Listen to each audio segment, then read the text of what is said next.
Evening. Good evening sir. Good evening sir. Good evening. Good evening. Sir मेरा actually ना ray optics से एक doubt है, मैं पूछ सकती हूँ? बोलो। सर टेलीस्कोप का नॉर्मल एडजस्टमेंट वाला जो केस होता है उसमें जो इमेज है वो कहाँ पे बनती है? इमेज जो है बनती है ऑब्जेक्टिव के भी फोकल प्लेन में, आईपीस के भी फोकल प्लेन में। तो मुझे उसका डायग्राम ड्रॉ करना नहीं आ रहा नॉर्मल बता एडजस्टमेंट के केस का। बता बता दे। ये तुम्हारा ऑब्जेक्टिव लेंस हो गया, ये आईपीस हो गई।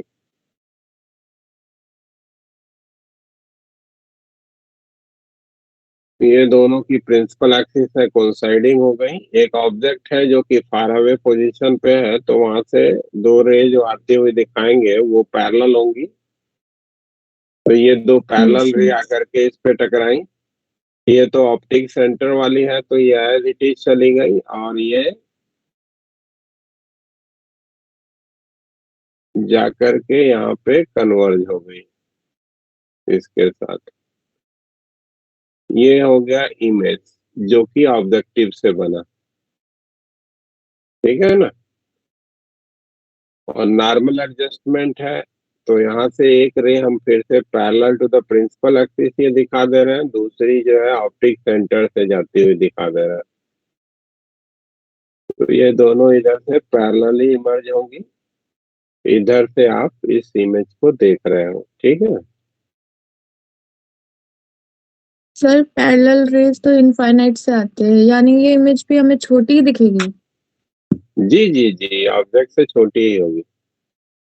ये दूरी एफ ही हो जाएगी, ये दूरी एफ हो जाएगी। इमेज जो टेलीस्कोप से बनता है वो ऑब्जेक्ट के कंपैरिजन में छोटा बनता है, ठीक है। सर लेकिन मुझे ये समझ नहीं आया कि जित नॉर्मल एडजस्टमेंट के केस में जैसे विदाउट टेलीस्कोप हमें जिस टाइप से दिख रहा था उसी टाइप से हमें दिखेगी इमेज।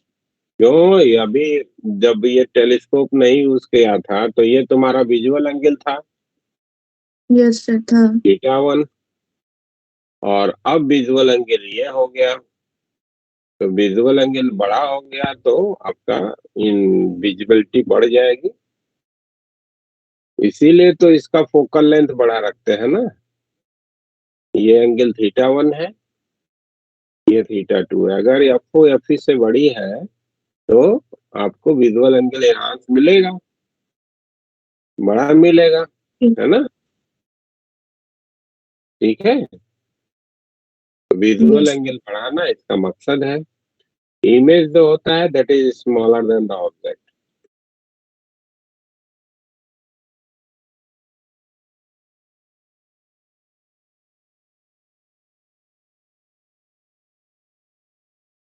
ऑब्जेक्ट के कंपैरिजन में इमेज छोटा होता है, ठीक है ना। ये यस। अक्सर करके लोगों के मन में बन जाता है कि मैग्निफिकेशन का एक से बड़ा मिलना मतलब इमेज का बड़ा होना, ऑब्जेक्ट से नहीं। इंस्ट्रूमेंट के केस में हाइट ऑफ द इमेज और हाइट ऑफ द ऑब्जेक्ट के रूप में हम नहीं रिकॉग्नाइज कर रहे हैं, हम विजुअल एंगल के करेस्पॉन्डिंग रिकॉग्नाइज कर रहे हैं मैग्निफिकेशन को। तो इमेज छोटा बनता है लेकिन करीब बन जाता है आई से, इसलिए विजुअल एंगल एनहांस कर जाता है। चांद को देखोगी तो चांद से बड़ा उसका इमेज नहीं बनेगा, ठीक है ना। Yes sir. हाँ, या कोई स्टार को देख रही है तो उस स्टार का जो इमेज बनेगा वो स्टार के कंपैरिजन में छोटा ही बनेगा, है ना। यस। लेकिन उसकी विजिबिलिटी बढ़ जाएगी क्योंकि वो नजदीक बनेगा,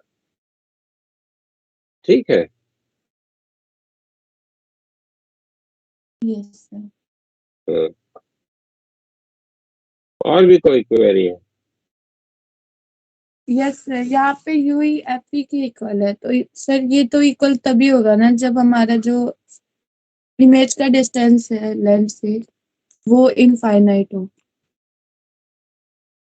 हाँ जी, ये तो पैरेलल रे निकाला ना, तो इन्फिनाइट पर यही तो नॉर्मल एडजस्टमेंट कहलाता है। जब रे पैरेलल इमेज होती है आप आईपीस से, तो उसको नॉर्मल एडजस्टमेंट कहते हैं। उसमें आपकी आंखों उस इमेज को देखने के दौरान लीस्ट स्ट्रेंड होती हैं। यस आपकी सर। आंख जो होती है वो लीस्ट स्ट्रेंड होती है, क्योंकि सेलेरी मसल को कंप्रेशन लेंस पे नहीं ऑफर करना होता है। तो इसका जो 3 स्टेटमेंट दिया है, ये नॉर्मल एडजस्टमेंट,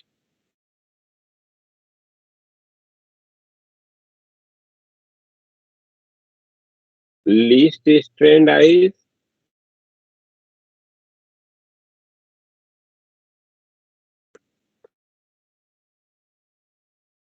और तीसरा क्या बोला है, इमेज एट इंफिनिटी।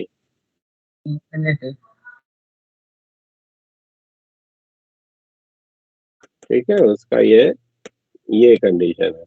तो ये तीनों में से कोई केस होगा तो उसका ये रे डायग्राम है, वो भी टेलीस्कोप का। ठीक है भाई, आगे बढ़ो। जी सर। तो हम लोग कल फोटो इलेक्ट्रिक इफेक्ट के बारे में बात कर रहे थे।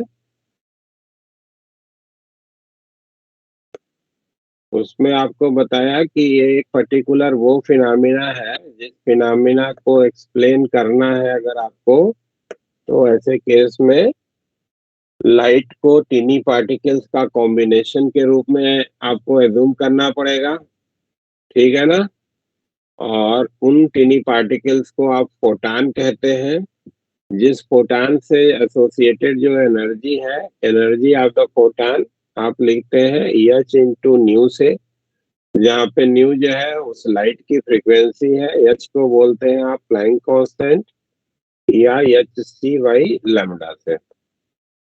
ठीक है, साथ में आपको वो एक्सपेरिमेंटेशन की बात करी गई जिसमें कि आपने जो है एक पर्टिकुलर फ्रीक्वेंसी को इम्पिंज कराया था, अलग अलग इंटेंसिटी की लाइट को इम्पिंज करा रहे थे, और फोटो करंट जो आप ऑब्जर्व कर रहे थे वो उस फोटो करंट और अप्लाइड जो वोल्टेज है अक्रॉस कैथोड एंड एनोड, उसके बीच में आपने ग्राफ बनाया था डिफरेंट इंटेंसिटी के लिए, सेम फ्रीक्वेंसी के लिए। तो आपको मिला क्या था कि जो फोटो करंट है, जिसको मान लो कि हम आईपी का नाम दे देते हैं, और इधर में जो अप्लाई वोल्टेज है उसके बीच का जो ग्राफ है वो कुछ आपको इस तरीके से मिला था ना, डिफरेंट इंटेंसिटी के करस्पॉन्डिंग।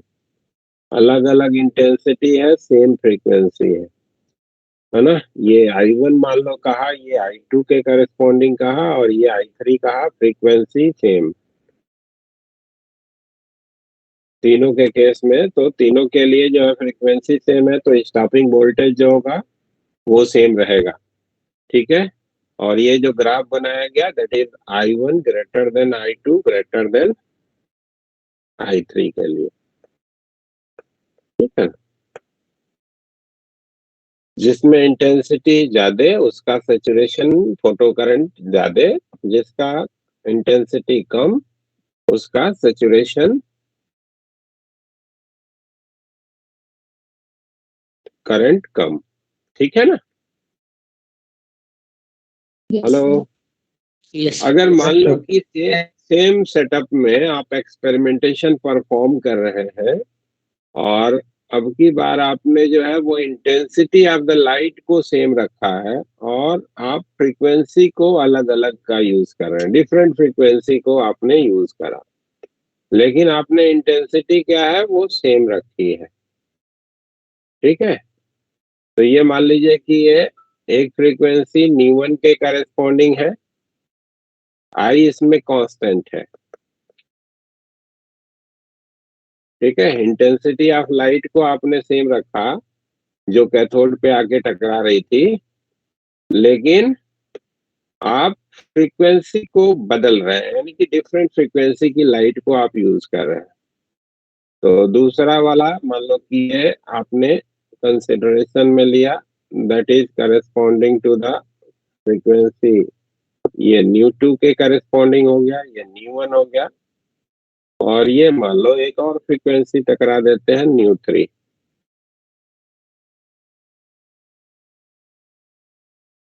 ये न्यू3 हो गया। ये जो सिचुएशन हमने बनाई है वो न्यू3 ग्रेटर देन न्यू2 ग्रेटर देन न्यू1 के लिए, ठीक है।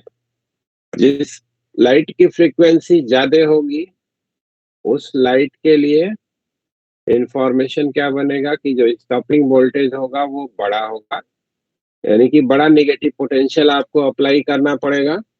क्यों? क्योंकि स्टॉपिंग पोटेंशियल को लिखने का इंफॉर्मेशन आपको मिला था, अगर आइंस्टीन का जो ऑब्जर्वेशन था पार्टिकल बिहेवियर उसको ध्यान में लेते हैं तो आपको मालूम है कि H C by E lambda minus का पाई बाई ई, यही ना मिला था।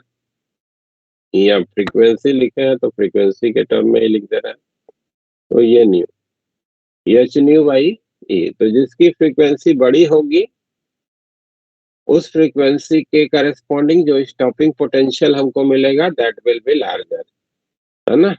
तो V03 V02 और ये V01 हो गया।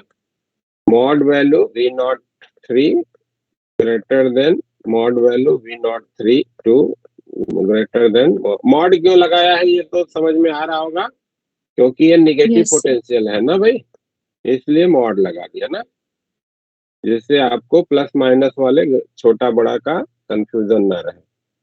तो ये दो ग्राफ जो है वो एक और भी बनाया था फ्रीक्वेंसी के साथ, और फाई को डिफरेंट करते हुए स्ट्रेट लाइन मिला था आपको, है ना। Yes. Sir. तो ये तीन Yes. ग्राफ जो है वो एक्सपेरिमेंटल है, जिनको आपको ध्यान में रखना है। कई बार इन पे भी ग्राफ से रिलेटेड भी आपको क्वेश्चंस जो है वो मिलते हैं, ठीक है। जी सर। क्लियर है? मेन फॉर्मूला आपका जो है यहाँ पे वही आइंस्टीन का फॉर्मूला है, EV0 that is equals to K maximum that is equals to H nu by E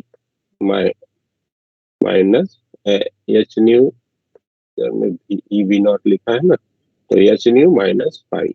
ये आपका मेन फॉर्मूला है जो फोटो इलेक्ट्रिक इफेक्ट से रिलेटेड किसी भी प्रॉब्लम के लिए यूज होना है। क्लियर है? Yes, sir. अब आइए Yes, थोड़ी sir. सी बातें, हाँ बोलिए। जरूर ने यस सर कहा था। ओके, हाँ जी। तो और थोड़ी सी बातें हम लोग कर लेते हैं। ये जो फोटान जिसको हम पार्टिकल के पार्टिकल बिहेवियर ऑफ लाइट के करस्पॉन्डिंग कंसिडरेशन में ले रहे हैं, फोटान जिसको नाम दिया गया, इसके लिए हमारे पास एक तो इंफॉर्मेशन ये बन गई कि जो फोटान है इस फोटान की जो एनर्जी है इसको हम लोग H इंटू न्यू से लिखेंगे। एक इंफॉर्मेशन तो है कि एनर्जी ऑफ फोटान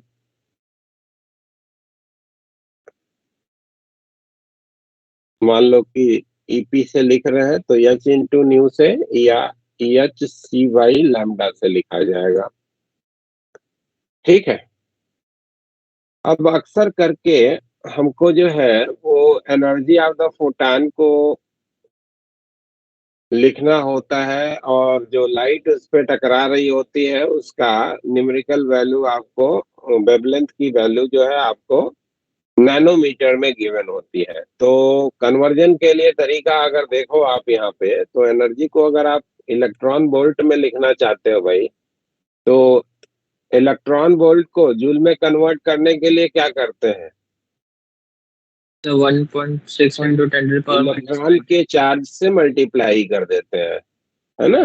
तो अगर मान लो कि इसको E into energy of photon in electron volt लिख रहे हैं तो ये HC बाई लैम्डा से लिखा जाएगा, यानी कि energy of photon in electron volt अगर लिखना है तो hc/e इंटू लैम्डा से लिखा जाएगा। इलेक्ट्रॉन वोल्ट में अगर एनर्जी को आपको लिखना है तो H universal constant, C universal constant और E भी यूनिवर्सल कांस्टेंट। तो ये तीनों चीजें कांस्टेंट है, तो अगर आप इसकी न्यूमेरिकल वैल्यू यानी कि hc/e की न्यूमेरिकल वैल्यू आप याद रखें तो आपका जो काम है वो आसान हो जाता है ना। hc/e को जब आप कैलकुलेट करोगे तो ये 1240 या 42 जो आप ध्यान में रखो, कैलकुलेशन में अगर 40 में सुविधा मिलती है तो 40 यूज कर लेना, और अगर 42 में सुविधा मिलती है तो 42 ले लेना। इंटू 10⁻⁻9 आता है, ठीक है ना। H की वैल्यू, C की वैल्यू और इलेक्ट्रॉन के चार्ज की वैल्यू को रख करके अगर इसको आप कैलकुलेट करेंगे तो it will comes out to be this one, ठीक है ना।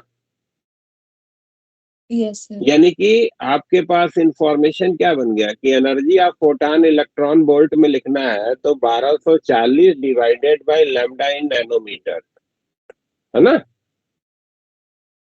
लैम्डा को, Yes, sir. वेवलेंथ को नैनोमीटर में डायरेक्टली प्लेस करके आप 1240 को डिवाइड कर दीजिए, तो उस फोटान की यानी कि उस वेवलेंथ की जो लाइट है जिस उसको हम जिस टीनी पार्टिकल के रूप में कंसिडरेशन में ले सकते हैं उसका एनर्जी कितना होगा इलेक्ट्रॉन वोल्ट में वो हमको मिल जाएगा, ठीक है। या कभी हमको फोटान की एनर्जी इलेक्ट्रॉन वोल्ट में दी गई है तो उस लाइट का वेवलेंथ क्या होगा उसको भी हम लोग नैनोमीटर में लिखना चाहें तो यहाँ से लिख सकते हैं। वेवलेंथ इन नैनोमीटर अगर हमको लिखना है तो क्या करेंगे, 1240 को energy of photon in electron volt से डिवाइड कर देंगे तो नैनोमीटर में हमको वेवलेंथ मिल जाएगा, ठीक है ना। क्लियर यस बात सर। भाई। तो ये कैलकुलेशन के लिए आपको ध्यान में रखना है, ये इस चैप्टर में भी फ्रिक्वेंटली आप यूज कर सकते हैं और एटॉमिक स्ट्रक्चर वाले चैप्टर में भी आपको इसका यूज करने को बार बार मिलेगा, ठीक है भाई। तो पहला इंफॉर्मेशन तो ये आपको फोटान से रिलेटेड ध्यान में रखना है। दूसरा क्या है कि किसी भी फोटान का जो लीनियर मोमेंटम है वो अगर आपको लिखना है तो linear momentum of the photon, linear momentum of photon को लिखने का तरीका है, P से मान लो कि लीनियर मोमेंटम को आपने रिप्रेजेंटेशन दिया है तो P that is equal to energy of photon divided by C से लिखते हैं, है ना। किसी भी फोटान जिसकी एनर्जी आपको मालूम है उसका मोमेंटम लिखने का तरीका है energy of photon divided by C, या hc लैम्डा लिख दीजिए एनर्जी ऑफ फोटान तो h अपॉन लैम्डा से, this will be the momentum of the photon. ये हमको एक किसी इंडिविजुअल फोटान का मोमेंटम लिखना है तो उस फोटान का जो मोमेंटम है that will be given by h by lambda, ठीक है। जी यस सर। सर। Yes. तो ये तो दूसरा इंफॉर्मेशन था ना। तीसरा जो इस फोटान से रिलेटेड आपको इंफॉर्मेशन ध्यान में रखना है कि जो फोटान है इसका जो रेस्ट मास है दैट इज 0, है ना। Rest mass of photon is 0 but it has momentum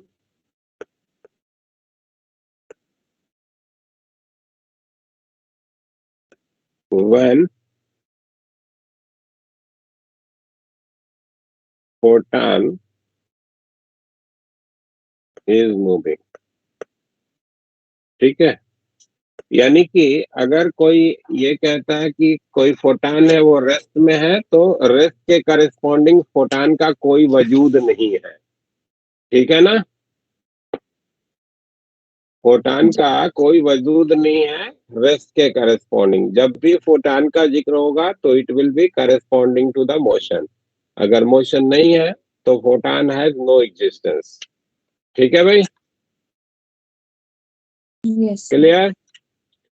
अब कोई भी पर्टिकुलर अगर फोटान है और सर्टेन मोमेंटम अगर पोजेस कर रहा है तो नेचुरल है कि उस मोमेंटम के इन्फ्लुएंस में जब ये किसी सरफेस पे जाके टकराएगा तो वो सरफेस पे फोर्स एग्जर्ट करेगा।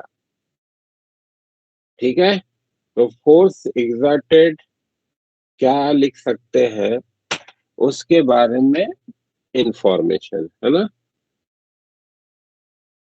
Force by a photon by a light striking on a force by light striking on a absorbing surface।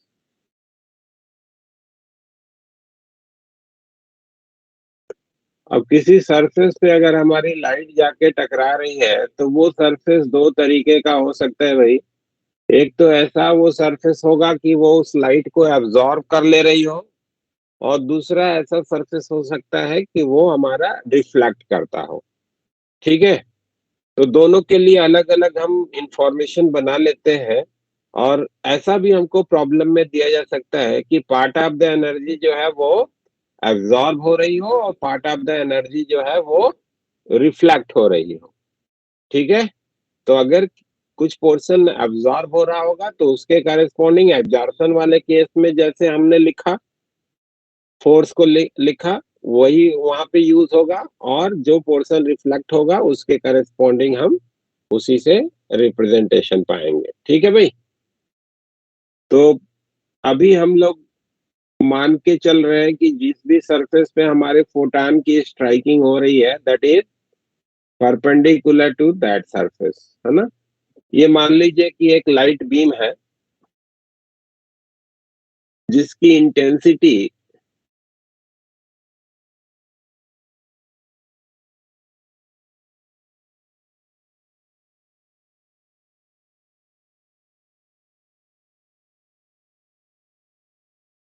आई की है एंड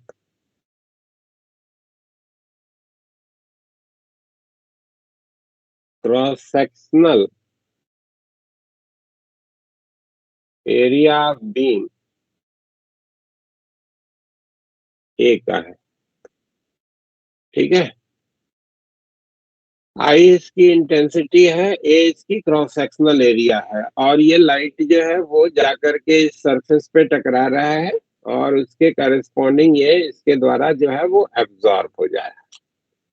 ठीक, तो हम ये जानना चाहते हैं कि इस बीम का इस सरफेस पे जो इम्पिंजमेंट हो रहा है उसके इन्फ्लुएंस में वो कितना फोर्स इस पे ऑफर करेगा।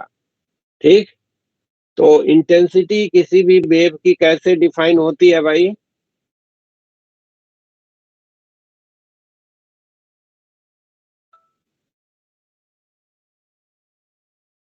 इंटेंसिटी किसी वेव की आप कैसे डिफाइन करते हो। Hello, energy travel energy energy per unit time per unit area. हाँ, energy transmitted by that particular wave per unit of the time per unit of its sectional area, है ना। इसको हम इंटेंसिटी के रूप में जो है वो डिफाइन करते हैं। तो अगर इसकी इंटेंसिटी आई कही गई है तो यहाँ पे जो एनर्जी आके टकरा रही है पर यूनिट टाइम उसको अगर हम लिखना चाहेंगे तो energy striking to the surface per unit time कैसे लिखा जाएगा। Energy striking to the surface per unit time अगर लिखना चाहे तो ये हमारा कैसे लिखा जाएगा भाई। ये energy per unit time D D T मान लो कि इसको नाम दे दिया, तो ये हो जाएगा कि intensity of the light multiplied by it's cross sectional area. यही तो होगा कि एनर्जी Yes, sir. कितना जाके टकरा रहा है। हम्म यस सर। Sir. और अगर इसको हम टीनी पार्टिकल यानी कि फोटान का कॉम्बिनेशन मानते हैं, जिस लाइट की जो है वो वेवलेंथ आपको लैम्डा के रूप में मेंशन किया गया है कि लैम्डा जो है वो वेवलेंथ की लाइट है that is going to strike on this surface. तो एक फोटान जो इस पे जाके टकराया है उसके मोमेंटम में जो चेंज होगा, change in momentum of individual photon,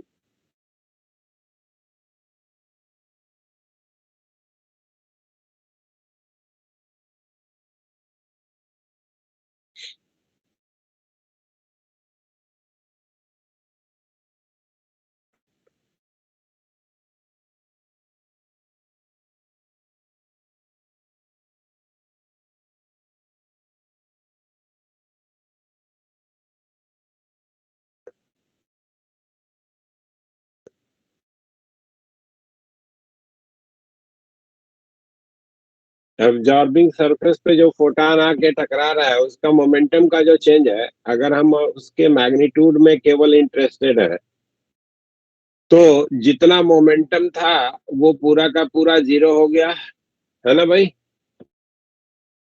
यही मोमेंटम में चेंज आएगा, h by lambda that was the momentum before striking and after striking it will become zero। तो चेंज इन मोमेंटम कितना मिला, h upon lambda। h by lambda। तो अगर हम ये इंफॉर्मेशन रखते हैं कि कितने फोटान पर यूनिट टाइम आकर के टकरा रहे हैं इससे, तो उससे अगर मल्टीप्लाई कर दें तो हमारे पास इंफॉर्मेशन हो जाएगा कि इस पर्टिकुलर फोटान के स्ट्राइक करने के कारण कितना फोर्स एग्जर्ट हो रहा है। Yes sir. If number of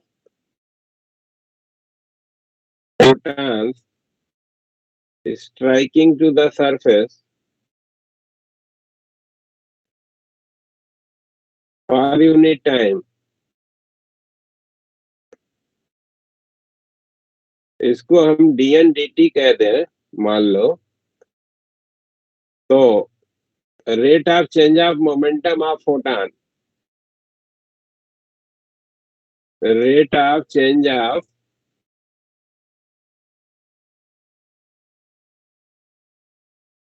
momentum of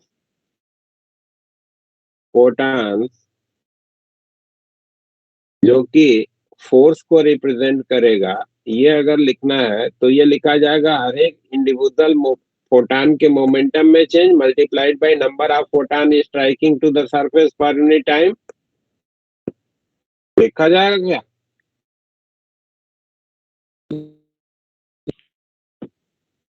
hello. Yes, sir. तो Yes, sir. फोटान का मोमेंटम में जो चेंज हुआ h by lambda into dn/dt, इतना फोर्स जो है हमारे इस फोटान के द्वारा इस पर्टिकुलर सरफेस पे अप्लाइड होगा और जिधर फोटान का मूवमेंट है उस डायरेक्शन में अप्लाइड होगा।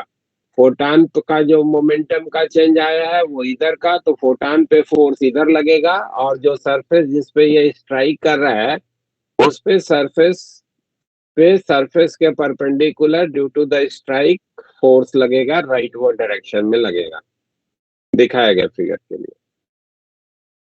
ठीक है भाई। Yes sir. और इसको हम लोग ऐसे भी लिख सकते हैं 1/c into H C by lambda multiplied by number of photon striking per unit time. ये हो गया 1/c energy of photon multiplied by number of photon striking per unit time. ये हो गया रेट जिससे आकर के एनर्जी टकरा रही है, डी हो ना, यानी कि I/A। तो अगर I इंटेंसिटी की लाइट जिसकी क्रॉस सेक्शनल एरिया एक ही है वो किसी एब्जॉर्बिंग सरफेस पे आके टकरा रहा है, तो उसके इन्फ्लुएंस में जो उस सरफेस पे फोर्स लगेगा, वो फोर्स को हम लोग लिख सकते हैं क्या, I into area divided by C, area of cross section of beam. अगर पूरी की पूरी बीम जो है उस सरफेस के द्वारा ऑब्स्ट्रक्ट हो रही है, तो IA by C, this will be the force exerted on that surface. एक तरीके से आपके पास ये फॉर्मूला हो गया, that you can use. Sir ये एक बार फिर से बता दीजिएगा सर, वो EP/dN/dt को सर A से कैसे रिप्लेस किया, I से कैसे रिप्लेस किया, IA से? ये हो गया एक एनर्जी, फोटान की एनर्जी, और ये हो गया कितने फोटान प्रति यूनिट पर यूनिट टाइम आके टकरा रहे हैं। तो energy of individual photon multiplied by number of photon striking per unit time, this will give you the energy striking per unit time. Yes sir. और उसी को DN/dt बोला है ना, energy striking per unit time को DN/dt I into A से लिखा है। Yes sir. ठीक है, तो ये आपके पास एक फॉर्मूला हो गया, that you have to remember.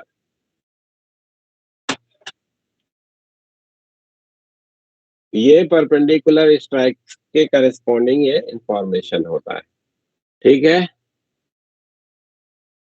अब अगर रिफ्लेक्टिंग सरफेस है, force offered by light beam और I इंटू A क्या है, पावर स्ट्राइकिंग है ना। तो कभी पावर भी अगर दिया हो तो पावर के करस्पॉन्डिंग P बाई C भी लिख सकते हैं ना।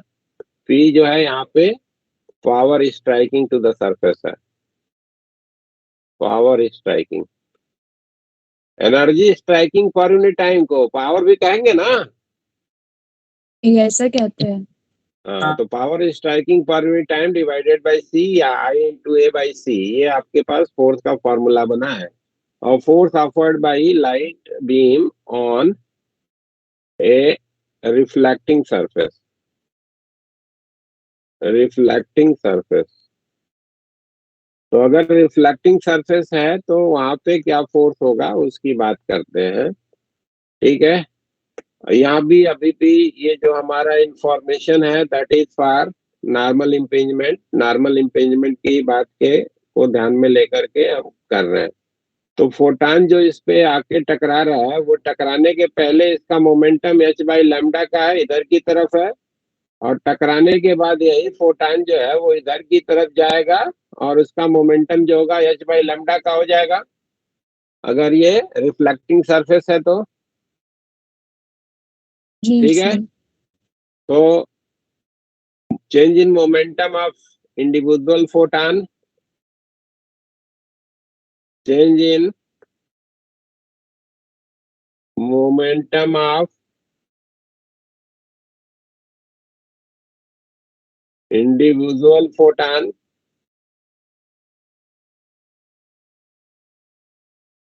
ये क्या हो जाएगा, डेल्टा P अगर हम लिख रहे हैं तो ये हो जाएगा twice of h by lambda.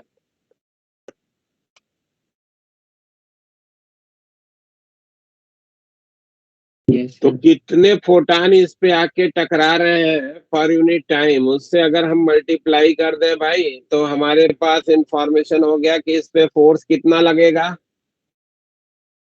तो force on the surface, force on surface अगर हमको लिखना है तो ये लिखा जाएगा क्या, एक फोटान का मोमेंटम का change multiplied by number of photon जो इस सरफेस पे आके पर यूनिट टाइम टकरा रहे हैं, यानी कि twice of h by lambda into DN/dt लिखा जाएगा। Yes sir. Yes sir.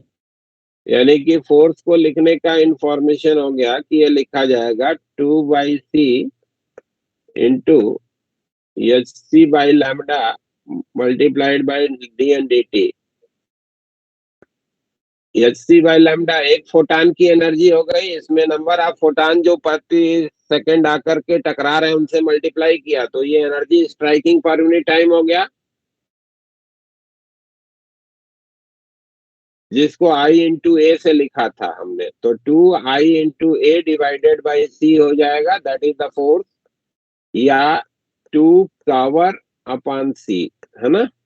तो ये आपके पास फॉर्मूला हो गया। नॉर्मल इम्पिंजमेंट हो और रिफ्लेक्शन का केस हो, एब्जॉर्प्शन का डबल फोर्स लगेगा।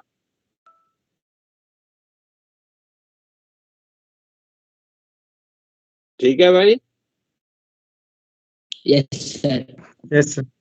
अब सिमिलर वे में भाई हम लोग एनालिसिस कर सकते हैं अगर इंक्लाइन इम्पिंजमेंट हो रहा हो, है ना। तो इंक्लाइन में कैसे करना है वो भी देख लेते हैं, और फिर एक आध सिचुएशन के लिए आपको खुद की वर्किंग के लिए इंफॉर्मेशन करने के बात करते हैं। ठीक है। Yes sir. Force exerted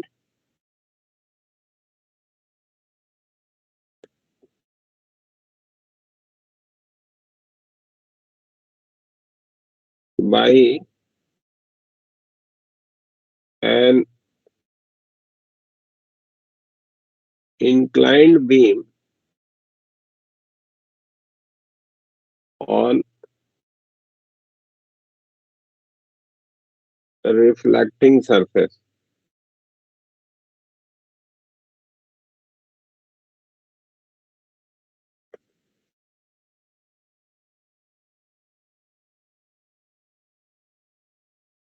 absorbing के केस में तो चाहे इंक्लाइन इम्पिंजमेंट होगा या नॉर्मल इम्पिंजमेंट होगा, दोनों केस में फोर्स वही रहेगा। कारण आपको बहुत क्लियर दिख रहा है कि टकराने के पहले मोमेंटम जो है h बाई लैम्डा का है, टकराने के बाद मोमेंटम 0 हो जाएगा, तो मोमेंटम में जो चेंज है वो h बाई लैम्डा ही होना है एब्जॉर्प्शन के केस में। ठीक है ना। Yes sir. तो अगर हमारा सरफेस पे बीम आकर के नॉर्मल इम्पिंज कर रही हो या इंक्लाइन इम्पिंज कर रही हो, अगर उसका एब्जॉर्प्शन हो रहा है तो सीधा सीधा आप ये कैलकुलेट करो कि कितना पावर उस पे आके टकरा रहा है, divided by C, that will be the force. ठीक है, नॉर्मल इम्पिंजमेंट हो या इंक्लाइन इम्पिंजमेंट हो। हाँ, ध्यान रखना है फोर्स का डायरेक्शन देने में। फोर्स का डायरेक्शन क्या होगा भाई, मोमेंटम जिधर में चेंज हो रहा है उसके अपोजिट डायरेक्शन में। तो जिस डायरेक्शन में हमारे लाइट आकर के टकरा रही है उसी डायरेक्शन में फोर्स लग जाएगा। ठीक है, उस केस में बात समझ में आ रही है, या फिगर बना के उसको दिखा दूंगा इसके बाद क्या सिचुएशन आपको यूज करनी है। यस सर, दिखा Yes, sir. ठीक है। हाँ, जैसे मान लो अभी तो रिफ्लेक्टिंग की बात कर रहे हैं, तो रिफ्लेक्टिंग का पहले डिस्कशन कर लेते हैं। ये मान लीजिए कि एक सरफेस है जो कि रिफ्लेक्टिंग सरफेस है, जिसपे एक लाइट बीम को आपने कहा कि that is going to strike, ऐसे आकर के टकरा रही है भाई एक लाइट बीम, है ना, जिसकी क्रॉस सेक्शनल एरिया ए बोली गई है और जिसका इंटेंसिटी जो लाइट की है वो हाई की है। तो आपको मालूम है लॉ ऑफ रिफ्लेक्शन क्या कहता है भाई, कि अगर ये थीटा एंगल पे नॉर्मल के साथ आके टकराई है तो ऐसे थीटा एंगल पे ये फोटान जो होगा that is going to be reflected.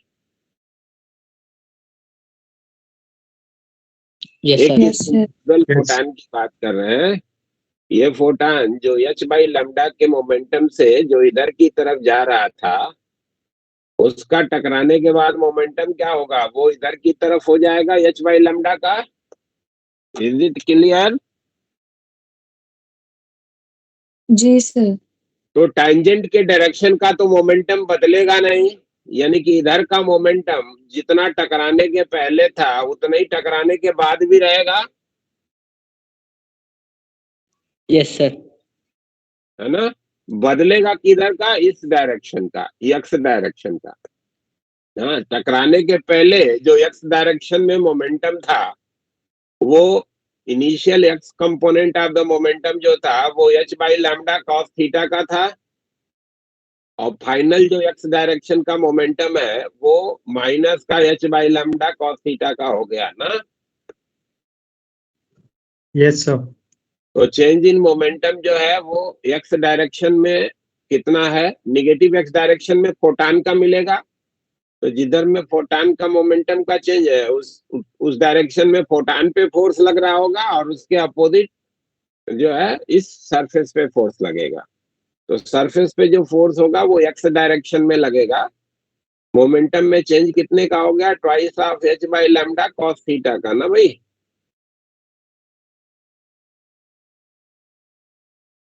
तो फोर्स Yes, जो sir. हमारे इस पे एक्स डायरेक्शन में लगेगा वो अगर लिखना है तो एक्स डायरेक्शन का जो मोमेंटम का चेंज है multiplied by number of photon striking per unit time लिखा जाएगा।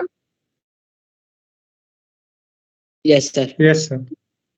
Yes sir. मोमेंटम का चेंज जो है वो twice of h by lambda into cos theta का है into D N D T. हर फोटान इसी एंगल पे आके टकरा रहा है ना।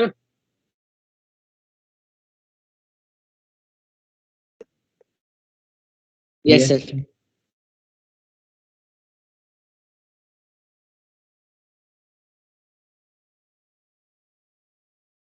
इसको हम लोग ऐसे भी तो लिख सकते हैं, एक सी से ऊपर नीचे मल्टीप्लाई कर दिया तो पावर स्ट्राइकिंग हो गया ये S C by lambda into Yes, D sir. N D T. Yes, sir. तो फोर्स जो लगेगा एफ एक्स एक्स डायरेक्शन में, और ये वाई डायरेक्शन में क्यों नहीं लगा है, क्योंकि वाई डायरेक्शन का मोमेंटम का चेंज 0 है। तो फोर्स एक्स डायरेक्शन में ही लगेगा, यानी कि परपेंडिकुलर टू द सरफेस लगेगा। जिस सरफेस पे टकरा रहा है उस सरफेस के परपेंडिकुलर लगेगा फोर्स। ठीक है, और ये हो जाएगा Yes. 2/c cos into power striking जो कि I इंटू ए हो जाएगा इंटू cos थीटा। फोर्स के बारे में इंफॉर्मेशन हो जाएगा 2IA cos theta divided by c perpendicular to the surface.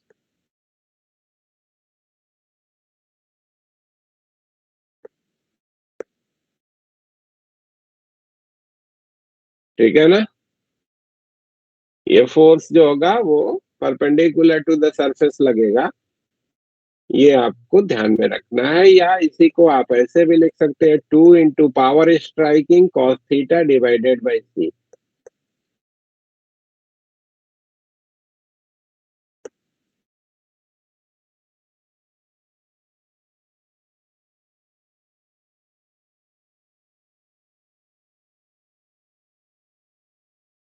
ठीक है, Yes, sir. Yes, sir. Yes.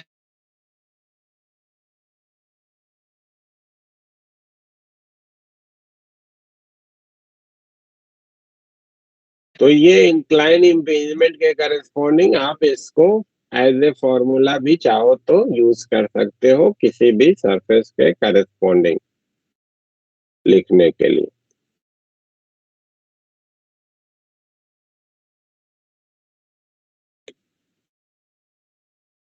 अब यही कह रहे थे ना कि अगर एब्जॉर्बिंग होगा तो उस केस में क्या होगा, तो उसको भी समझ लो। यहाँ पे मान लो कि ये आपने कहा कि ये सरफेस है, इस पे ये लाइट आकर के ऐसे टकरा रही है, ये एब्जॉर्बिंग है, एब्जॉर्बिंग सरफेस है। तो चेंज इन मोमेंटम जो हमारे हर एक इंडिविजुअल फोटान का होगा वो तो h बाई लैम्डा का ही होगा ना, Yes, sir. क्योंकि टकराने से पहले h बाई लैम्डा का मोमेंटम है, टकराने के बाद मोमेंटम 0 हो जा रहा है।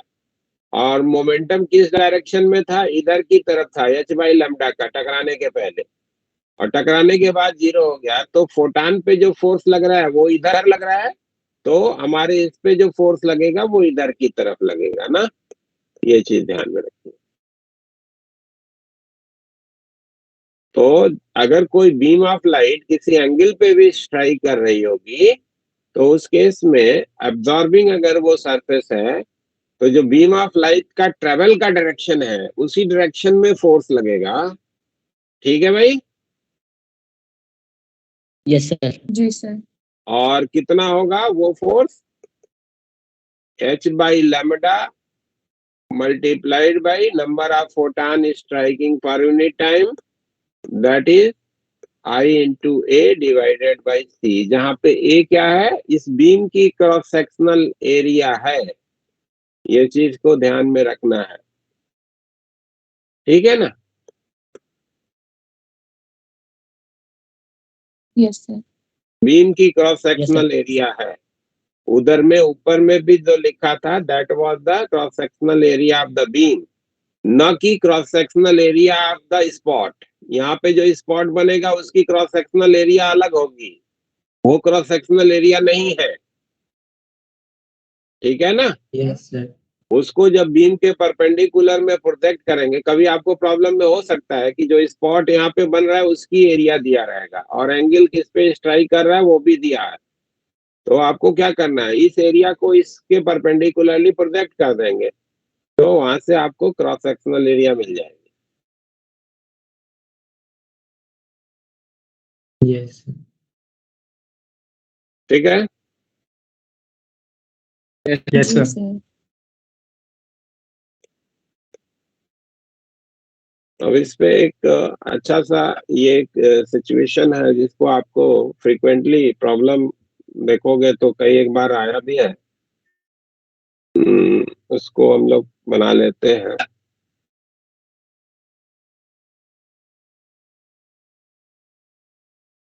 Force on A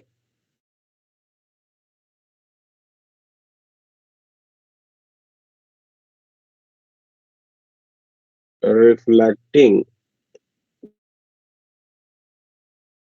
spherical surface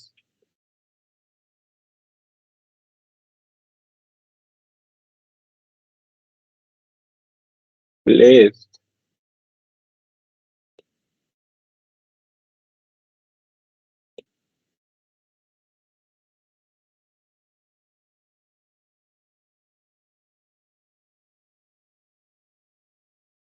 in a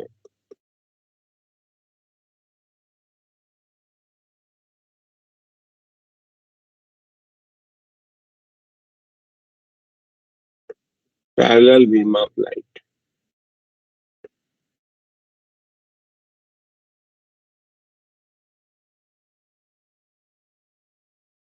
ठीक है,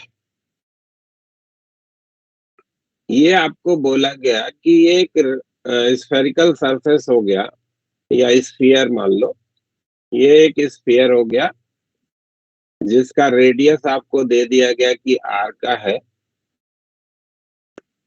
और इसको हमने एक पैरेलल बीम ऑफ लाइट में प्लेस करा है। इस तरीके से ये बीम ऑफ लाइट है। क्रॉस सेक्शनल एरिया जो बीम की है that is greater than pi R square, है ना?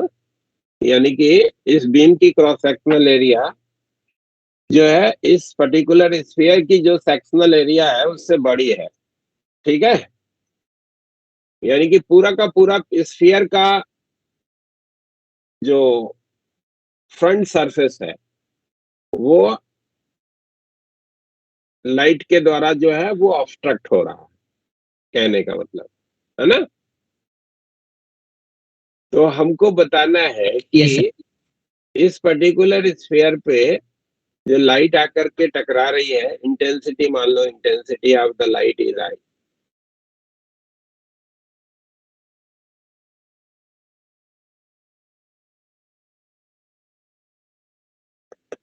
और आपको फोर्स के बारे में इंफॉर्मेशन लिखना है। तो अब यहाँ पे आपको दिख क्या रहा है भाई कि बेसिकली ये कर्व्ड सरफेस एक ऐसे सरफेस की तरीके से बिहेवियर देगा जिसपे बीम की स्ट्राइकिंग जो होगी वो इंक्लाइंड होगी, है ना? यस। जिसपे बीम की स्ट्राइकिंग जो होगी वो इंक्लाइंड होगी और साथ में रिफ्लेक्टिंग भी है। इंक्लाइंड इस तरीके से होगी कि डिफरेंट जो पोजीशंस होंगे उन डिफरेंट पोजीशन के लिए जो एंगल ऑफ इम्पिंजमेंट होगा दैट विल बी डिफरेंट, है ना। जी सर। Yes, sir. तो हम लोग क्या करते हैं कि ये मान लेते हैं एक रेफरेंस लाइन है, इस रेफरेंस लाइन से एक थीटा के एंगल पे अपने इस स्फीयर का एक सरफेस का पार्ट लेते हैं जो कि डी थीटा का एंगल बना रहा है इस तरीके से, और इस पर्टिकुलर पार्ट ये हमारा स्फीयर का पार्ट हो गया, ये ऐसे इस स्फीयर के पार्ट पे जो लाइट आकर के टकरा रही है उस टकराने वाली लाइट के करस्पॉन्डिंग इस सेक्शन की जो लाइट होगी that is going to strike on it, है ना। Yes, sir.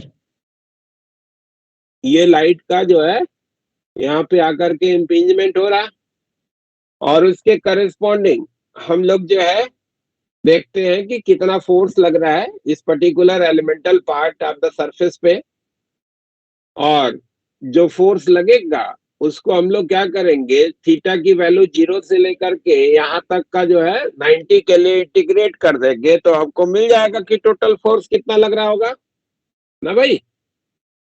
Yes sir. अब एक इंडिविजुअल अगर हम फोटान को देखते हैं, ये वाला फोटान को मान लो कि इस रे को हम फोटान के रूप में दिखा देते हैं, तो इसका मोमेंटम तो h बाई लैम्डा होगा इस डायरेक्शन में, Yes, sir.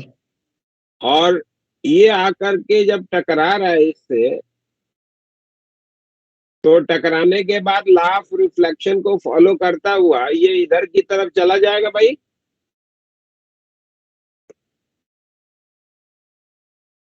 है? Yes, sir. तो ये फोटान इस सरफेस पे थीटा के एंगल पे इम्पिंज कर रहा है, तो थीटा के एंगल पे ये रिफ्लेक्ट बैक होगा, तो मोमेंटम में जो चेंज आएगा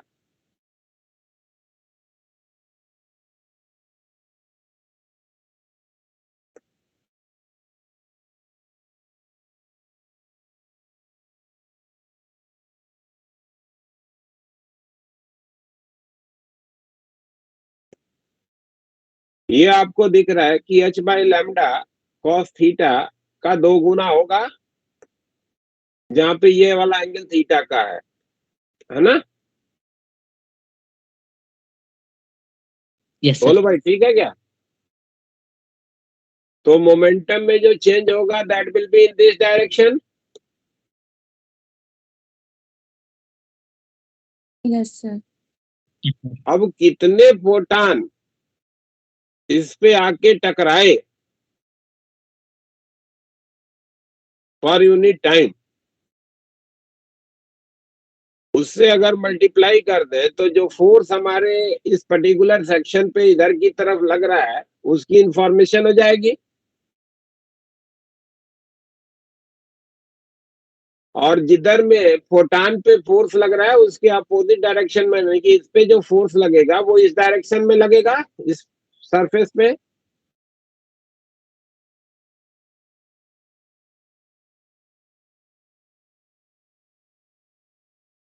सरफेस पे जो फोर्स लगेगा वो इधर की तरफ लगेगा ना सरफेस के परपेंडिकुलर, हाँ sir.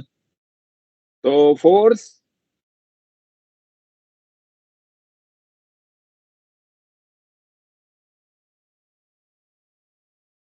On elemental surface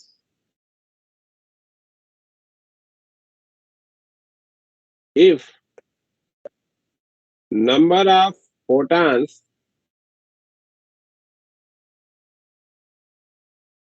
striking to the surface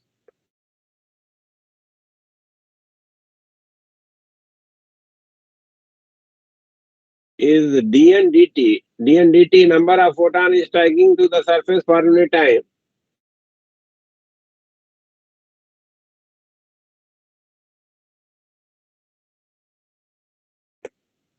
तो आपके पास इंफॉर्मेशन क्या हो जाएगा भाई कि इस पे जो डीएफ लग रहा है that will have a magnitude कितना, twice of h by lambda into cos theta multiplied by number of photon striking per unit time. लिख सकेंगे? Yes, sir.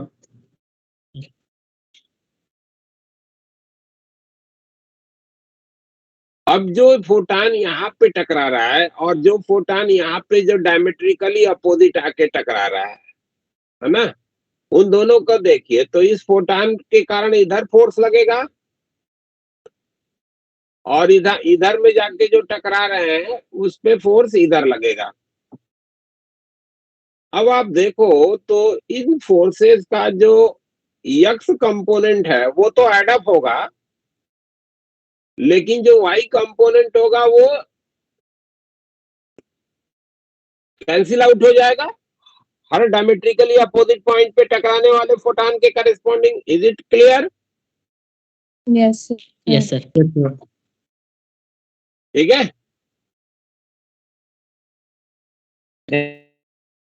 तो जो फोर्स इस पर्टिकुलर फोटॉन के स्ट्राइक करने के कारण लग रहा है उसका एक्स कंपोनेंट अगर लिखना चाहेंगे तो वो एक्स कंपोनेंट क्या हो जाएगा, twice of h by lambda into number of photon striking to the surface per unit time multiplied by cos square theta. हो जाएगा क्या? जी सर, हो जाएगा। यहां तक की कोई प्रॉब्लम किसी को? No sir. नहीं। No, sir. अब आइए देखते हैं कि ये फोटॉन जो आके टकरा रहा है और एनर्जी ऑफ फोटॉन के साथ हम इसको या इंटेंसिटी के साथ कैसे कोरिलेट कर सकते हैं, है ना। जो ये पर्टिकुलर हमने रिंग लिया है इस पर्टिकुलर स्फेरिकल सरफेस के ऊपर, उस रिंग की अगर एरिया आपसे पूछी जाए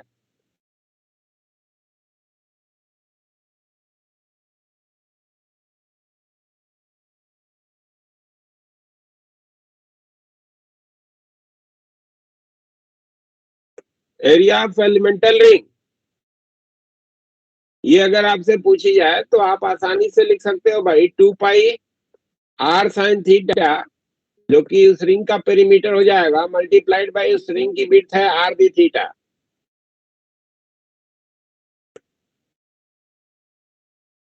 क्यों भाई, ठीक है क्या? Sir. Yes, sir. और इसी एरिया को अगर हम इस जो बीम है जो आके इस पे टकरा रही है उसके परपेंडिकुलर डायरेक्शन में प्रोजेक्ट कर दे तो वो projected area multiplied by intensity वो इस पे आके पावर कितना टकरा रहा है उसकी इंफॉर्मेशन हो जाएगी।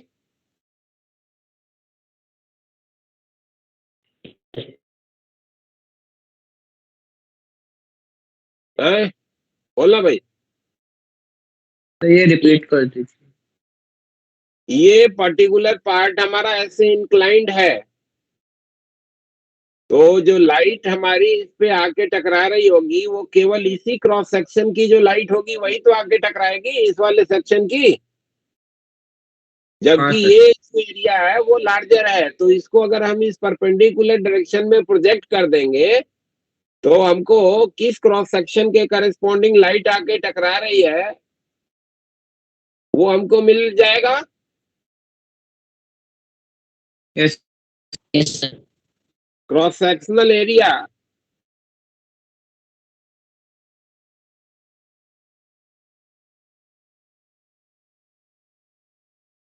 ऑफ बीम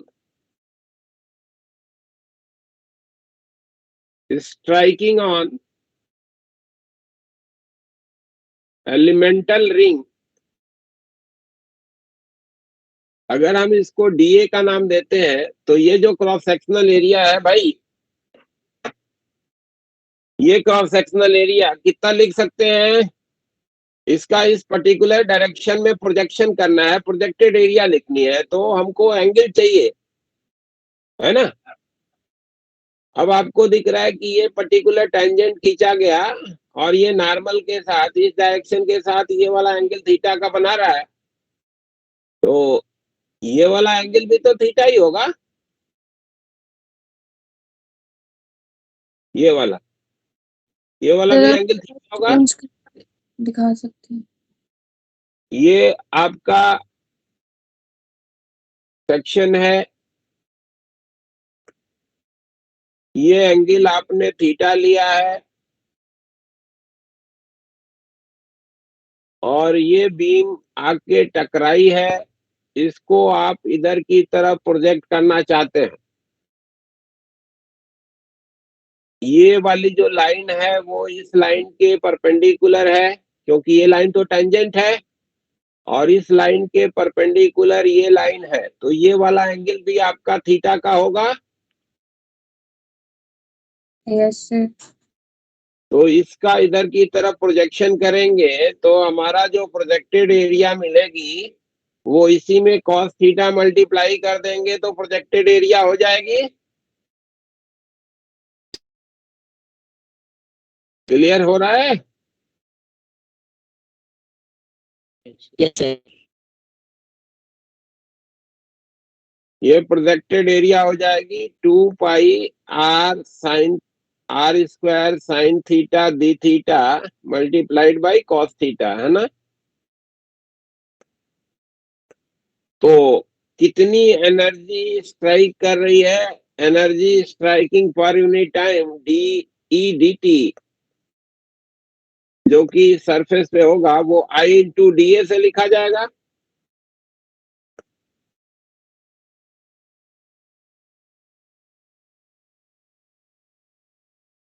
और ये हो जाएगा I into 2 pi r square sine theta cos theta D theta,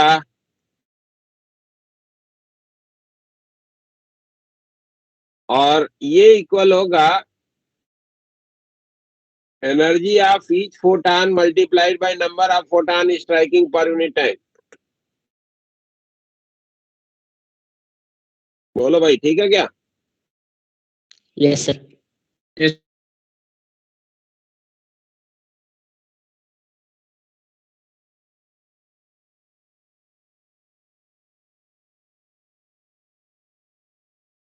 energy of each photon SC by lambda into D N D T,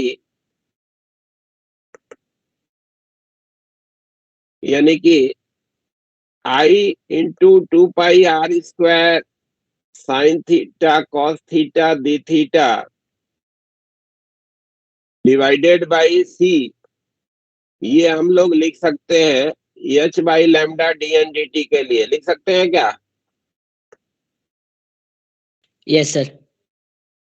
तो h by lambda D N D T का replacement हमारा इतना बन जाएगा in terms of intensity of light. लिख दूं? हाँ, yes sir. Yes तो फोर्स का जो x कंपोनेंट आया डी एफ एक्स, ये हमारा कितना हो गया? 4 pi r square I into sine theta into cos cube theta D theta divided by c ना भाई।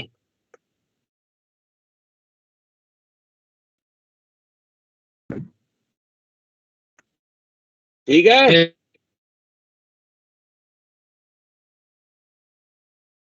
बोलो।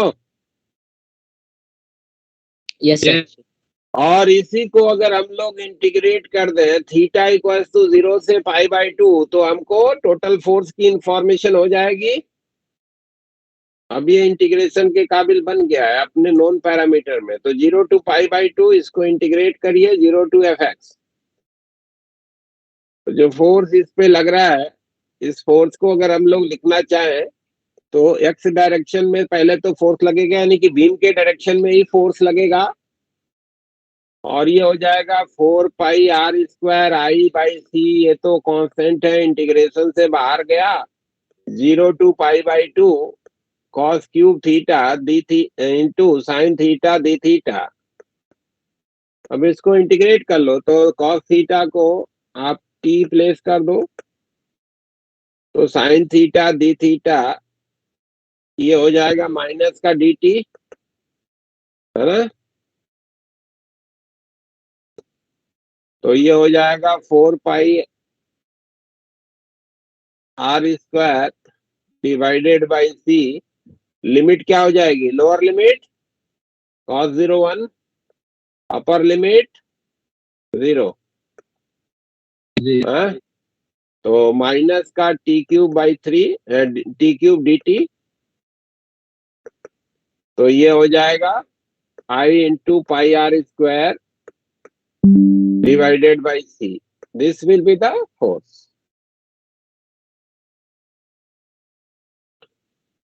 बड़ा रोचक रिजल्ट है ये, जो कि आप अगर देखो कि अगर ये एब्जॉर्बिंग होता और बीम का जो क्रॉस सेक्शन है वो हमारे इस पर्टिकुलर स्फीयर के रेडियस क्रॉस सेक्शनल एरिया से बड़ा होता है, तो जिस क्रॉस सेक्शन का बीम यहाँ पे ऑब्स्ट्रक्ट हो रहा है वो cross sectional area pi R square की है, यस सर। Yes, sir. और आई इंटू ए बाई सी से लिखते हैं। Yes, तो sir. I जो agree with- एब्जॉर्बिंग स्फीयर के लिए फोर्स का इंफॉर्मेशन बनता है वही रिफ्लेक्टिंग स्फीयर के लिए भी बनता है। एब्जॉर्बिंग स्फीयर, एब्जॉर्बिंग स्फीयर के लिए जो फोर्स का फॉर्मूला है I into pi R square by C है, क्योंकि आपको एब्जॉर्बिंग में तो बताया है ना कि आई इंटू ए डिवाइडेड बाई सी से डायरेक्ट लिख सकते हो। जी सर। Yes, तो sir. जो और एरिया जो इसकी ऑब्स्ट्रक्ट हो रही है इस बीम की वो तो पाई आर स्क्वायर की है। इसी पर्टिकुलर सेक्शन की एरिया ऑफ द बीम जो होगी वही तो ऑब्स्ट्रक्ट होगी स्फीयर के द्वारा। तो जो एब्जॉर्बिंग स्फीयर जितना फोर्स एक्सपीरियंस करता है एक बीम ऑफ लाइट में प्लेस करने पे, वही रिफ्लेक्टिंग भी एक्सपीरियंस करता है। ये एक रोचक रिजल्ट है जो आपको ध्यान में रखना है।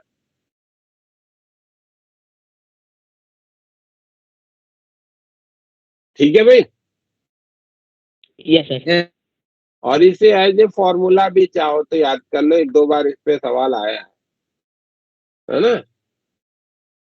कि स्फीयर हमारा एब्जॉर्बिंग हो या रिफ्लेक्टिंग हो, if it is place inside a beam, जिस बीम की क्रॉस सेक्शनल एरिया बड़ी होनी चाहिए स्फीयर की क्रॉस सेक्शन से, है ना, तभी वो पूरा का पूरा स्फीयर का सरफेस एक्सपोजर पा रहा होगा।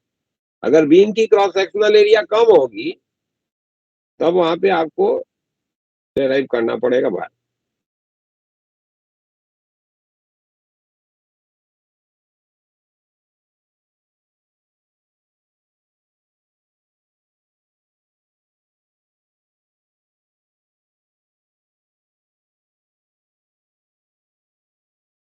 ठीक है। Yes, sir. हम्म।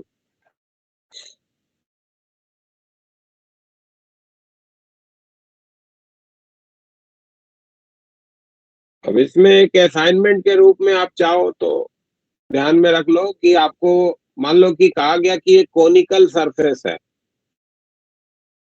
एक कोन जिसके बेस रेडियस जो है आर का है, जिसकी हाइट एच की बोल दी,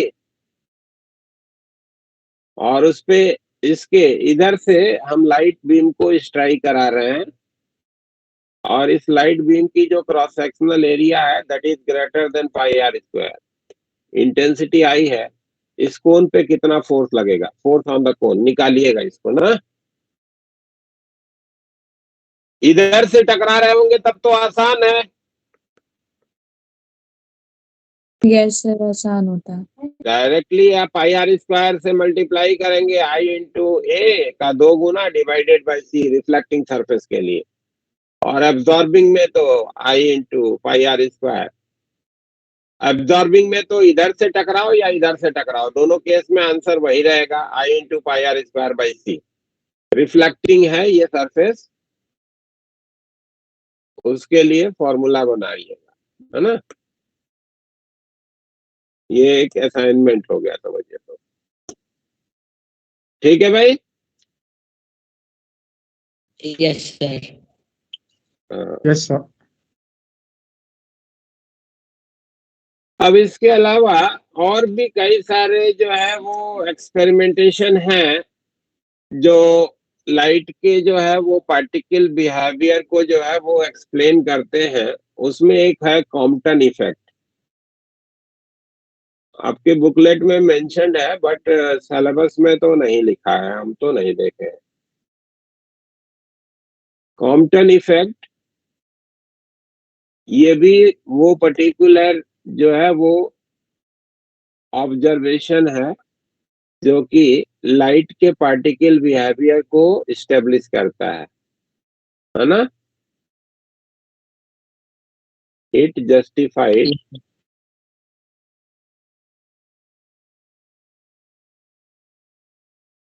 the particle behavior of light.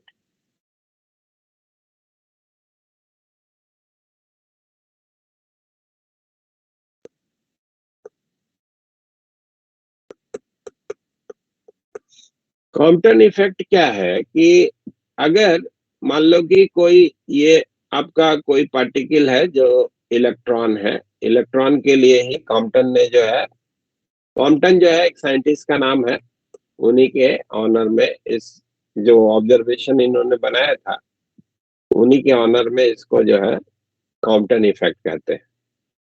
और इस पे मान लो कि कोई फोटान आकर के टकरा रहा है ना?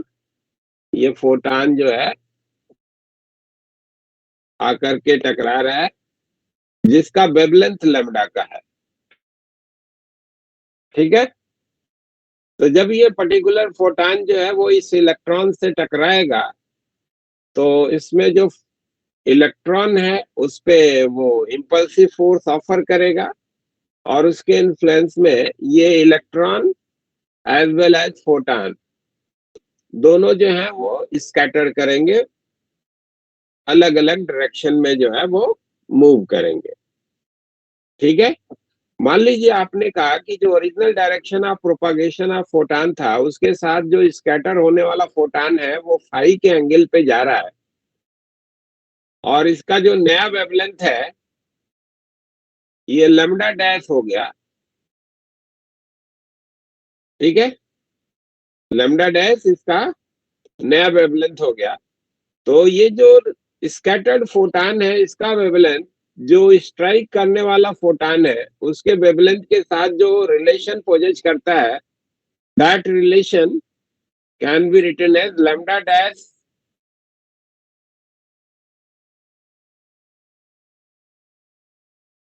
Equals to lambda plus H upon M not C 1 minus का कॉस फाई से लिखा जा सकता है। एम नॉट क्या है इसमें? बता रहे हियर एम नॉट जो है वो mass of this particular particle है जिससे फोटान टकराया है, यानी कि ये मास ऑफ इलेक्ट्रॉन है। ठीक है? मास ऑफ पार्टिकल टू विच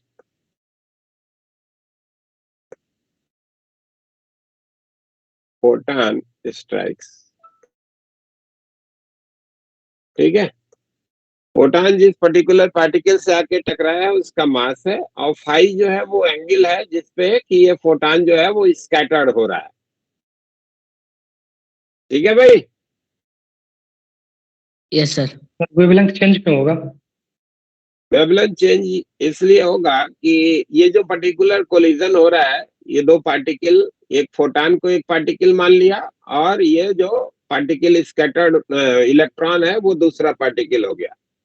तो दो पार्टिकल अगर एक दूसरे से कोलाइड करते हैं तो इस कोलिजन में लीनियर मोमेंटम का कंजर्वेशन होगा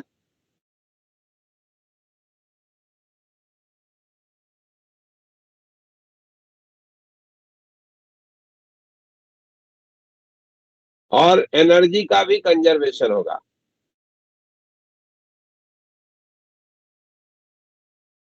ठीक है ना?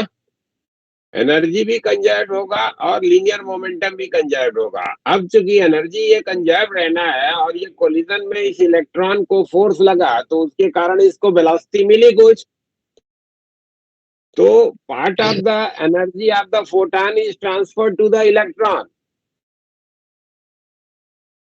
तो फोटॉन जो बचा, वो जो स्कैटर होने वाला जो फोटॉन है उसकी एनर्जी कम होगी टकराने वाले फोटॉन से। Yes sir. ठीक है, अगर एनर्जी कम होगी तो निश्चित रूप से उसका वेवलेंथ जो है वो बढ़ जाएगा। ठीक है ना? यस। तो स्कैटर होने वाला जो फोटॉन है उसका जो वेवलेंथ है वो बढ़ा हुआ मिलता है as comparison to striking photon के। और अगर हम इस पर्टिकुलर फिनोमिना को वेव नेचर से एक्सप्लेन करना चाहें तो अगेन ये एक्सप्लेन नहीं हो पाएगा, पार्टिकल टू पार्टिकल कोलिजन की ही बात करेंगे, देन ओनली हम इसको एक्सप्लेन कर सकते हैं। ठीक है ना भाई? अगर वेव मानेंगे तो वेव क्या कहेगी कि वेव अगर ट्रेवल करती हुई इस फोटॉन से टकराई तो इलेक्ट्रॉन से टकराई तो इस इलेक्ट्रॉन को ऑसिलेट कराएगा। जो वेव का ऑसिलेशन का फ्रीक्वेंसी होगी उसी फ्रीक्वेंसी से ये पर्टिकुलर इलेक्ट्रॉन जो है वो ऑसिलेट करेगा। और कोई भी ऑसिलेटिंग अगर चार्ज पार्टिकल है तो आपको मालूम है कि वो पर्टिकुलर चार्ज पार्टिकल अपनी फ्रीक्वेंसी का जो है इलेक्ट्रोमैग्नेटिक रेडिएशन इमिट करेगा। यानी कि ये जो फोटॉन आपको स्कैटर होते हुए दिख रहे हैं उनका वेवलेंथ वही होना चाहिए जो हमारे इस इलेक्ट्रॉन का जो है वो वेवलेंथ है, जो टकराने वाले फोटॉन का वेवलेंथ है। Yes sir. ठीक है ना? जबकि आपको ऑब्जर्वेशन क्या मिलता है कि जो स्कैटर होने वाला फोटॉन है उसका जो वेवलेंथ है वो बढ़ा हुआ मिलता है। प्रैक्टिकली भी इसको ऑब्जर्व कर सकते हैं कि बढ़ा हुआ मिलता है as comparison to the striking photon. जो इस फोटॉन आके टकराया उससे उसकी फ्रीक्वेंसी कम होगी या वेवलेंथ बढ़ा हुआ होगा। जबकि अगर वेव थ्योरी को ध्यान में लेंगे तो आपको मिलेगा कि जो भी फोटॉन स्कैटर होगा उसका फ्रीक्वेंसी यानी कि उसी के करेस्पॉन्डिंग वेवलेंथ वही होनी चाहिए जो टकराने वाले फोटॉन का फ्रीक्वेंसी या वेवलेंथ है। ठीक है ना? तो ये जो यस। फिनोमिना है वो फिनोमिना फिर से हम लाइट के वेव बिहेवियर को ध्यान में लेकर के एक्सप्लेन नहीं कर सकते हैं। ठीक है, तो ये भी particle behaviour of the light को इस्टेब्लिश करने वाला एक इंफॉर्मेशन हो गया जो आपको ध्यान में रखना है। ठीक है, और यहाँ पे H Yes, sir. Upon M not C जो है इसको आप बोलते हैं Compton wavelength. H upon M not C known as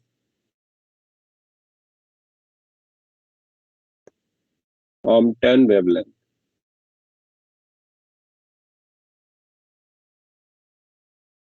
तो हमारे पास ऐसे कई सारे एविडेंसेस हैं जिसमें हम लाइट को जो है वो पार्टिकल की तरीके से कंसिडरेशन में लेंगे, then only we can explain that particular phenomena या ऑब्जर्वेशन। तो अब आपके पास ये इंफॉर्मेशन हो गई कि लाइट जो है वो डुअल कैरेक्टरिस्टिक पोजेस करता है। ठीक है, क्योंकि इंटरफेरेंस, डिफ्रैक्शन, पोलराइजेशन ये वो पर्टिकुलर फिनोमिना है जो कि वेव के द्वारा शो किया जाने वाला है।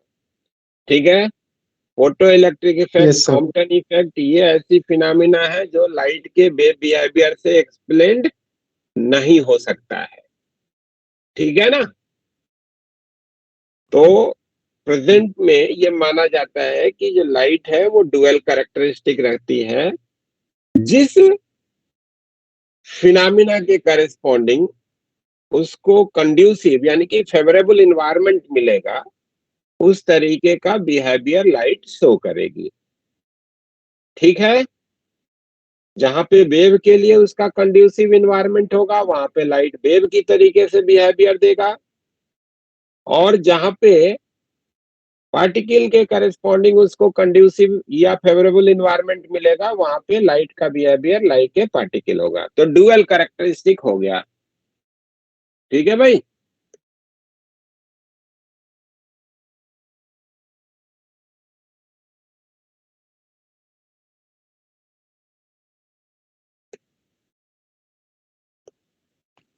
Yes, sir.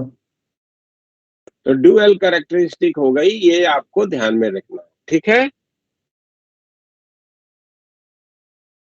क्लियर? लाइट ही नहीं, कोई भी जो मूविंग पार्टिकल है वो भी जो है वो वेव बिहेवियर शो करता है, हाँ?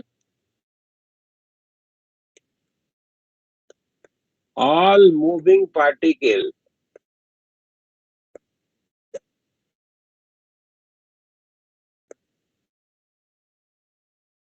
also shows wave behavior.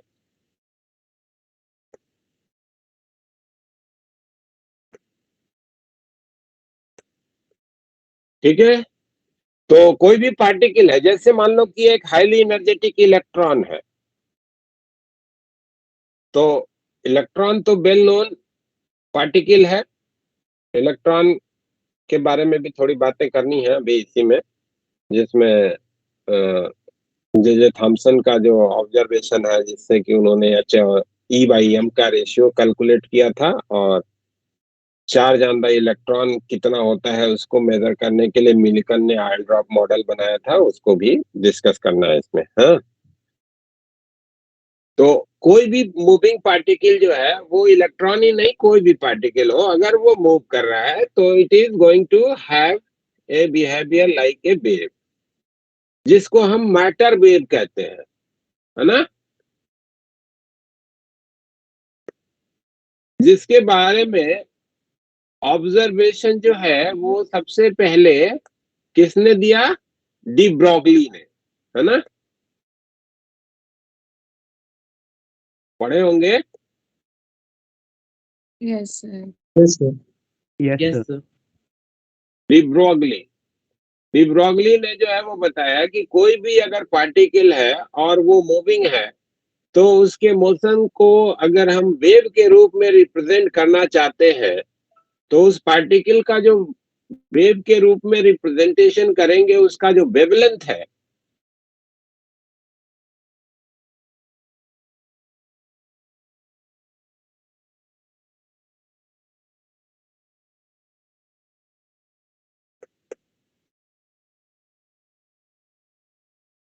Can be given as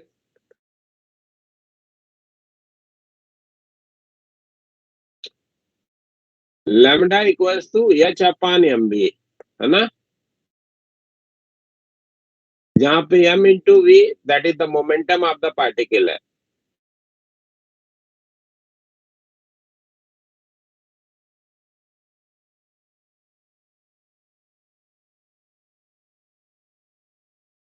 ठीक है? mv जो है वो पार्टिकल जो मूविंग है उसके मोमेंटम के लिए जो है वो एग्जिस्ट हो रहा है। तो जैसे आप अगर ध्यान लें तो फोटॉन का भी मोमेंटम h/लैम्डा से लिखते हैं, यस सर लिखते हैं। Yes, sir. तो उसी सिमिलर फॉर्मूला डी ब्रॉगली ने थ्योरेटिकली मूविंग पार्टिकल के करस्पॉन्डिंग वेवलेंथ क्या होना चाहिए उसके लिए उन्होंने जो है वो डराइव करा। ठीक है? तो कोई भी moving object like a wave behaviour देता है।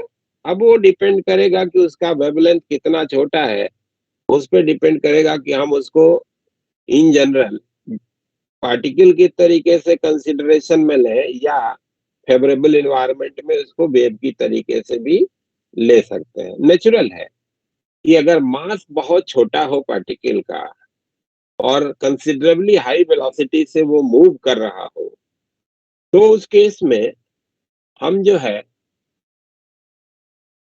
उसको वेव की तरीके से जो है वो कंसिडरेशन में लेते हुए उसकी बातें आगे बढ़ा सकते हैं। ठीक है? ये तो इनका ऑब्जर्वेशन है करस्पॉन्डिंग टू मैटर वेव, जो कि थ्योरेटिकल है। तो क्या ये मैटर वेव को हम प्रैक्टिकली भी जस्टिफाई कर सकते हैं कि एक्चुअली हम कोई भी मूविंग पार्टिकल है तो उसको वेव के रूप में रिप्रेजेंट कर सकते हैं कि नहीं, या उसका बिहेवियर वेव की तरीके से मिलता है कि नहीं? तो उसके लिए कई सारे साइंटिस्टों ने जो है वो एक्सपेरिमेंटेशन परफॉर्म करा है और उसमें उन्होंने मूविंग पार्टिकल को लाइट ए वेव कंसिडरेशन में लेते हुए अपने उस एक्सपेरिमेंटेशन के ऑब्जर्वेशन को एक्सप्लेन करा है। उसमें से एक जो हमारा एक्सपेरिमेंटेशन है वो हम लोगों को डिस्कस भी करना है, that is the Davisson and German experiment. Davisson and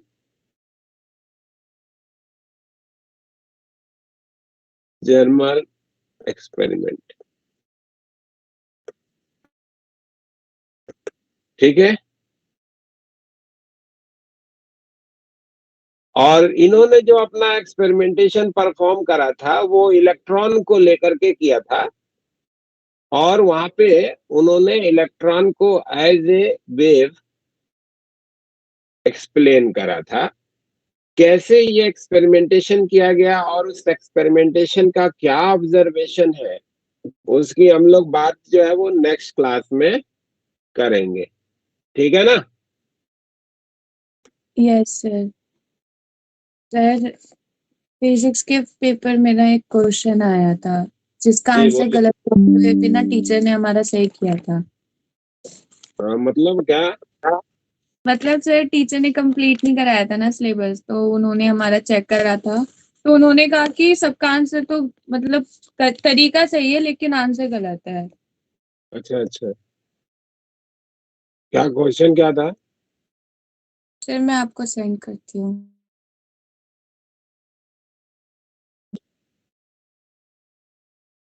sir वो डायलिसन जर्मर एक्सपेरिमेंट है या Davisson Germer experiment? Davisson, dilation लिख दिया था क्या हमने? डेविसन लिखा, डबल एस है। Davisson German experimentation.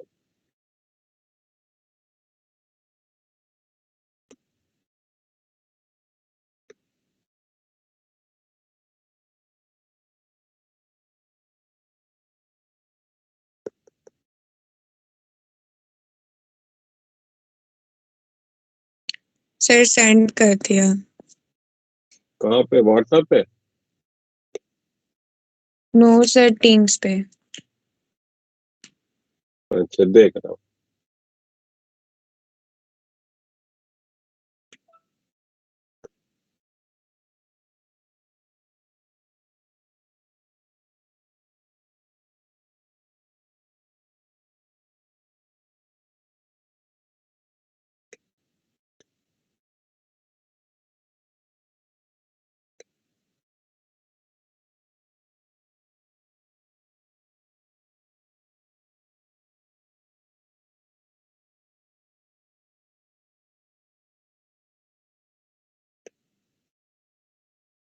कैसे सेंड करी है? पढ़ाई नहीं देर जा रहा है।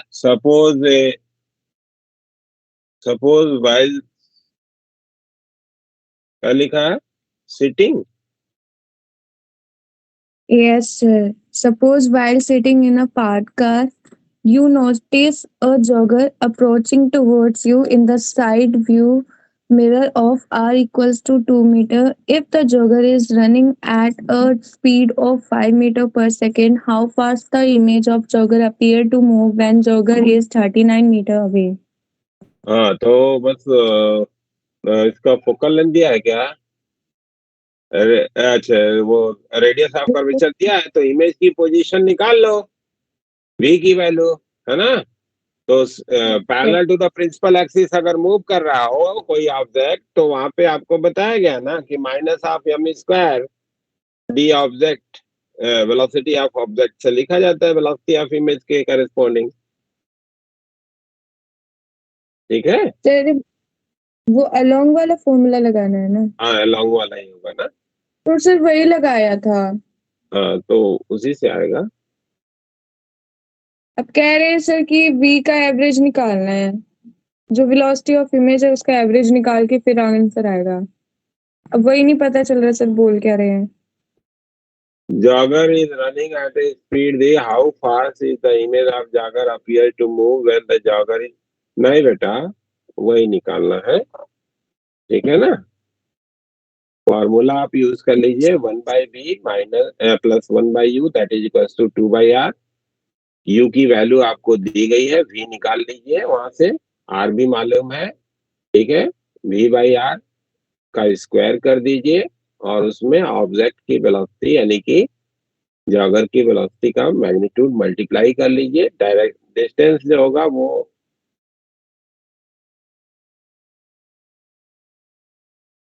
डिस्टेंस तो दिया ही है, तो वो आपको मिल जाएगा velocity of image with respect to the mirror. और चूंकि मिरर रेस्ट में है तो वही आपको जागर का भी इमेज की भी वेलोसिटी अपीयरेंस में आएगी, ठीक है। Yes sir.